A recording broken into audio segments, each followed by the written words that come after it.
President Donald Trump ইরানের যুদ্ধবিরতি অনির্দিষ্টকালের জন্য বাড়ানোর একদিন পরেই ইরানের পতাকাবাহী ৩টি ট্যাংকার জাহাজ জব্দ করেছে মার্কিন প্রতিরক্ষা বাহিনীর কেন্দ্রীয় কমান্ড সেন্টকম। জাহাজ তিনটির নাম ডিপ সি, সেভিন এবং দোরেনা। আন্তর্জাতিক জাহাজ চলাচল কর্তৃপক্ষ এই মার্কিন প্রতিরক্ষা কর্মকর্তাদের বরাতে জানা গেছে এই তথ্য। তিনটি জাহাজেই পর্যাপ্ত পরিমাণ অপরিশোধিত তেল ছিল।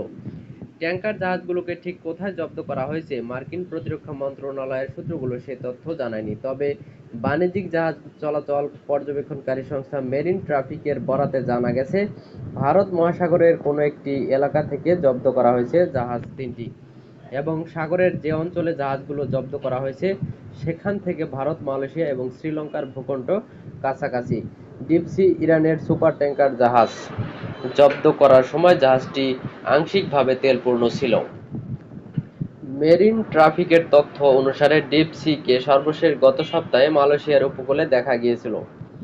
দ্বিতীয় ট্যাংকার জাহাজে সেভিন জব্দের সময় সেটিতে থাকা তেলের পরিমাণ ছিল 10 লাখ ব্যারেল। এটি সেভিনের মোট ধারণ ক্ষমতার 65%। জাহাজটিকে সর্বশেষ 1 মাস আগে মালয়েশিয়ার উপকূলে দেখা গেছে। জব্দকৃত তৃতীয় ইরানি ট্যাংকার জাহাজ দোরেনা অবশ্য সম্পূর্ণ লোডেড ছিল। জব্দের পর জাহাজটিতে 20 লাখ ব্যারেল অপরিশোধিত তেল পাওয়া গেছে। দোরেনাকে সর্বশেষ দেখা গিয়েছিল 3 দিন আগে ভারত মহাসাগরের ভারতীয় উপকূলের কাছে দেখা গিয়েছিল। গত 11 এপ্রিল ইসলামাবাদে যুক্তরাষ্ট্র ও ইরানি প্রতিনিধিদের সংলাপ ব্যর্থ হওয়ার পরের দিন 12 এপ্রিল ইরানি বন্দরগুলোতে অবরোধ জারির ঘোষণা দেন প্রেসিডেন্ট ডোনাল্ড ট্রাম্প। ঘোষণায় তিনি বলেন, ইরান যুক্তরাষ্ট্রের সঙ্গে শান্তি চুক্তিতে আসার আগ পর্যন্ত দেশটির বন্দরগুলো থেকে কোনো ইরানি জাহাজ বের হতে পারবে না এবং বাইরের কোনো জাহাজ ইরানে প্রবেশও করতে পারবে না।